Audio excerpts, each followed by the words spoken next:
The story starts with a cheerful student named Joe. Joe is in the third grade of high school and is loved by his classmates because of his bright and friendly personality. One day, after a school trip to the planetarium, Joe and his classmates were on the bus ride back to school. When they arrived, Joe got an email saying he had won first place in a national story writing competition. He was so happy and excited.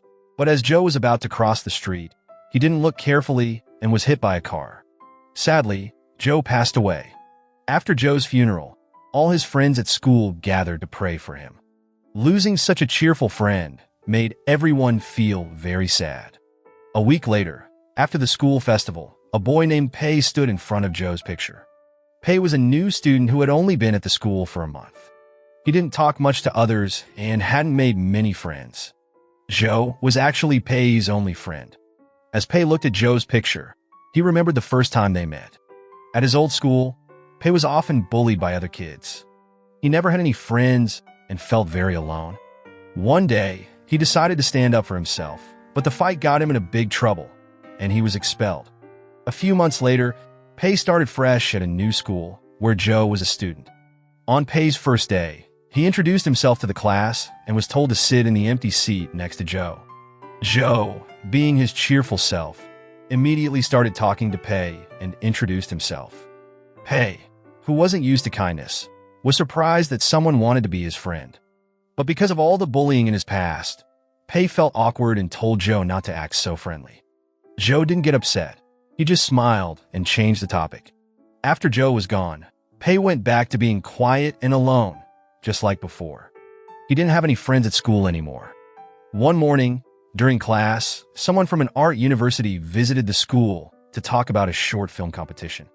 The competition offered a big prize. The top 10 winners would get accepted into the university without needing to take a test.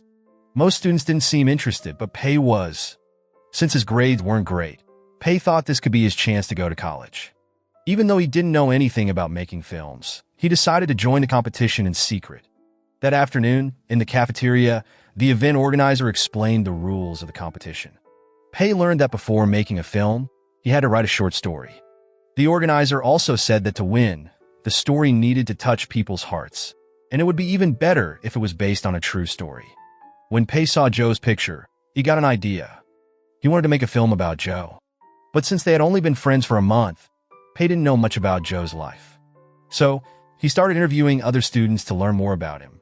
At the school library, Pei looked through the yearbook and found Joe's life motto is "Imagination is more important than knowledge." Reading those words gave Pei the motivation to keep going. That night at home, Pei sat down to write the story. He thought about his short memories with Joe and started typing. But after an hour, he only had written 2 words. Feeling stuck, he watched the videos of the interviews with Joe's friends, hoping for inspiration. Even after hours of trying, Pei only managed to write 2 more sentences. Frustration started to take over, and Pei felt like giving up. Then, Pei remembered that Joe had once talked about a story he wrote. Luckily, Pei still had Joe's hard drive, which Joe had accidentally left on the bus. When Pei opened the hard drive, he found Joe's story called Fireworks and Stars. The story was about a parallel world where there was another version of Joe. After reading the story, Pei got an idea. Instead of struggling to write a new story, he decided to use Joe's story for the film. Pei thought no one would know who the real author was since Joe was no longer around. He changed the author's name to his own and sent the story to the competition organizers. The next morning, Pei was thrilled to hear that the story had been accepted. Now, he had to figure out how to turn the story into a short film. While thinking about it, a girl named Bouquet from another class approached him. She had heard that Pei wanted to make a film about Joe and offered to help as the camera operator. At first, Bouquet thought the film was meant to honor Joe's memory. But when she found out that Pei was only making the film to get into college, she felt disappointed. Bouquet believed Pei was using Joe's name for his own benefit. Before Pei could explain, he was suddenly called to the principal's office. When Pei met with the principal, he was shocked to see Joe's mom there too. She had heard about the plan to make a film in memory of her son. Joe's mom was deeply touched and said she fully supported the project. As a token of appreciation, she gave Pei a collection of Joe's photos and even offered to donate 50,000 baht from Joe's life insurance money to help with the film. Hearing this, Pei started sweating nervously. What had started as a small idea to get into college had now turned into something much bigger. When Pei tried to refuse, Joe's mom began crying and begging him to continue. Feeling guilty and pressured, Pei reluctantly agreed. That afternoon, during an assembly in the school hall, the principal announced the special film project to honor Joe, which would be presented at the graduation ceremony. While the principal was talking, Bouquet came up to Pei and confronted him. She warned Pei that if he went ahead with the film, she would tell everyone the truth that Pei wasn't making the film to honor Joe, but to win the competition and get into college. With a serious tone, Bouquet told Pei it would be better for him to quit before his secret came out. Her threat left Pei feeling torn and unsure of what to do. Soon after, the principal called Pei up to the stage. Pei hesitated but decided to make a speech. However, instead of telling the truth, Pei told everyone he was Joe's closest friend. He spoke with enthusiasm, saying the film was inspired by Joe's final story and promising that it would touch everyone's hearts. After his speech, Pei overheard Bouquet planning to meet Joe's mom to tell her the truth. Panicking, Pei rushed to stop her. When he was about to return the money and confess everything, the sad look on Joe's mom's face made him hesitate. Not wanting to disappoint her, Pei and Bouquet decided to stay quiet. Later, Joe's mom invited Pei and Bouquet to her house. She welcomed them into Joe's room. As soon as they entered, Bouquet couldn't hold back her tears. The memories of her late friend made her feel deeply sad. While everyone was silent, Pei, still unsure about how to make the film, asked Bouquet for help. The next day, Pei didn't just work with Bouquet. He also recruited 4 students from the audiovisual club. At first, they didn't want to join, but when Pei promised them a laptop as a reward, they quickly agreed. Once the team was complete, they divided tasks that Bouquet became the camerawoman, Pei the director, and the others helped with editing and preparing props for the shoot. Before starting the filming, they took a group photo as a memory. After the photo session, Ping, the head of the club, asked who would play Joe's character. Since Ping looked the most like Joe, Pei casually suggested Ping take the role. Although he was reluctant at first, Ping eventually agreed and even shaved his head to match Joe's look. Soon after, Pei read out the first scene of the script.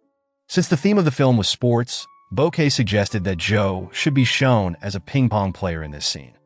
Everyone on the team loved the idea and quickly agreed. Day by day, they kept filming, following the ideas from Joe's story. From being an astronaut to a spy, they worked hard and finished every scene. Finally, only the last scene was left. This scene was about saying goodbye. During their discussion, Pei suggested filming it at a playground with all of Joe's classmates. He also proposed using fireworks as a symbol of farewell to make the moment more touching. The team loved the idea and approved it. That night, the crew decided to stay overnight at school. While Pei and Bouquet were alone, Bouquet started sharing her story. She told Pei that she and Joe had been best friends since middle school and were very close. But one day, Bouquet accidentally told their classmates about the girl Joe liked. This made Joe upset, and their friendship fell apart. Sadly, they never spoke again before Joe passed away. With tears in her eyes, Bouquet said she regretted not being able to apologize to Joe. Pei comforted her and thanked her for helping with the film. This moment brought them closer as friends. A few days later, the final school exams began. Before the exams, Pei sent the film file to the competition organizers using his phone. When the film received praise, Pei felt more motivated. But during the exam, Pei skipped it and decided to focus on writing the script for the next scene instead. A week passed, and the exams were finally over. Pei and his classmates were taking photos for the yearbook. During the preparations, a boy named Ohm, who rarely came to school because he was often sick, showed up to join them. Ohm used to sit next to Joe in class. As they talked, Pei and Ohm shared memories about Joe and realized they had both been close to him. After school, Ohm invited Pei to his birthday party on Sunday. When the day came, Pei asked Bouquet to go with him to the party. At the event, Ohm found out that Pei was making a film about Joe. This reminded Ohm of a story he had written long ago. When Ohm shared the story, Pei and Bouquet were shocked. It was exactly the same as the story Joe had written. They realized that Joe had actually stolen Ohm's story. Ohm then explained that he had late-stage cancer and that Joe had been the first person to read his story. Ohm shared how when Joe visited his house, Joe was amazed by the story and even suggested that Ohm enter it into a competition, saying it was good enough to win. But Ohm had been too discouraged, believing he didn't have much time left to live, so he didn't bother entering. Without telling Ohm, Joe had secretly taken the story. That night, on the way home in a taxi, Pei and Bokeh felt uneasy. Pei was disappointed to learn that Joe, who everyone thought was kind and honest, had actually stolen someone else's work. Even though they didn't know why Joe did it, Pei thought stealing was wrong no matter the reason. He started worrying that if the film was shown at the farewell event, the truth about Joe might come out. This wouldn't just damage Joe's reputation, but also affect the whole film team. Bokeh shared the same concern, and they both felt troubled. When Pei got home, he couldn't stop thinking about his film and whether he should finish it or not. After a long night of thinking, he made a decision.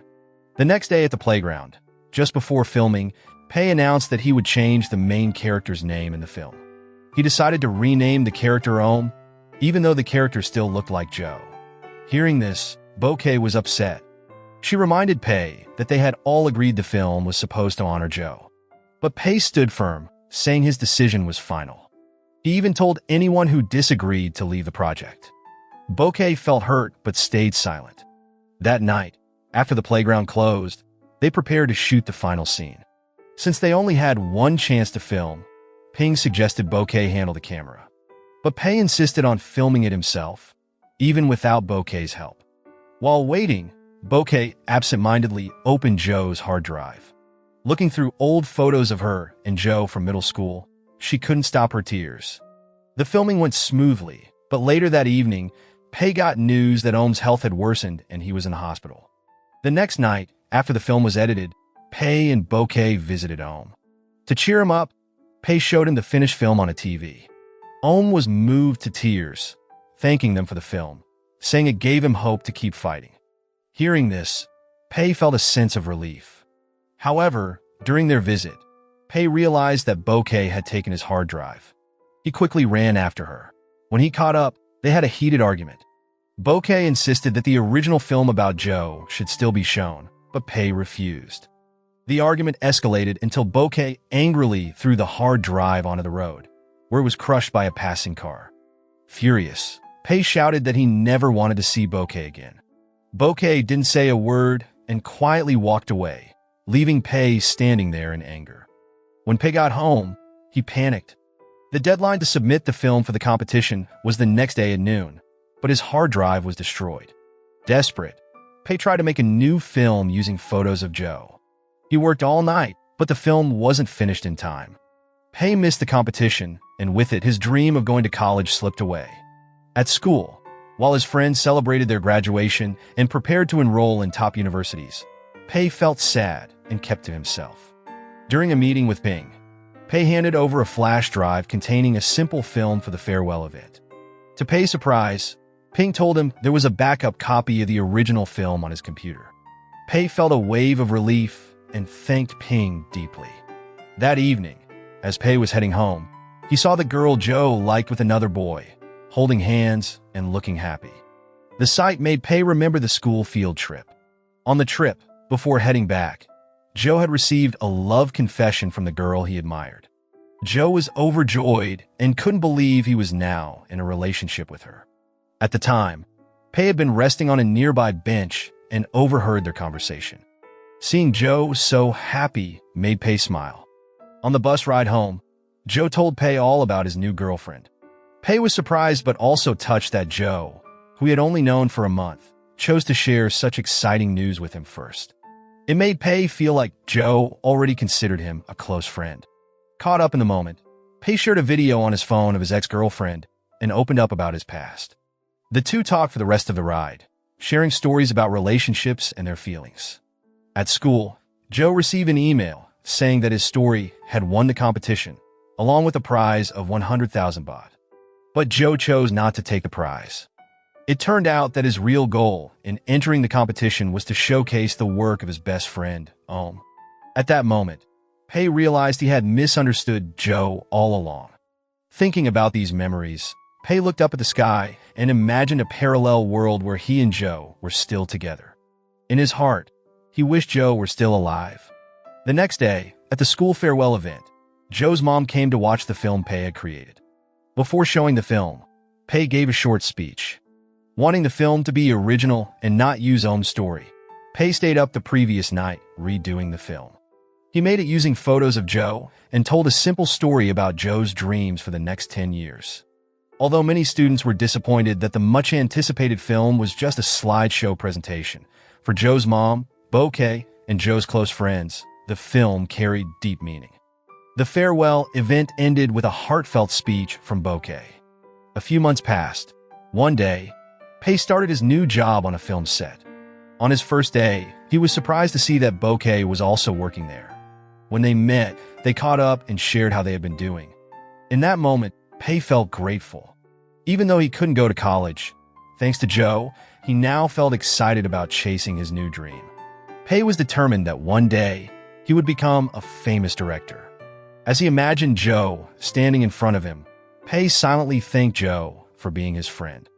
And with that, the film ends. The moral lesson from this film is never steal someone's work, or you'll end up with no college, no hard drive, and a very angry camerawoman.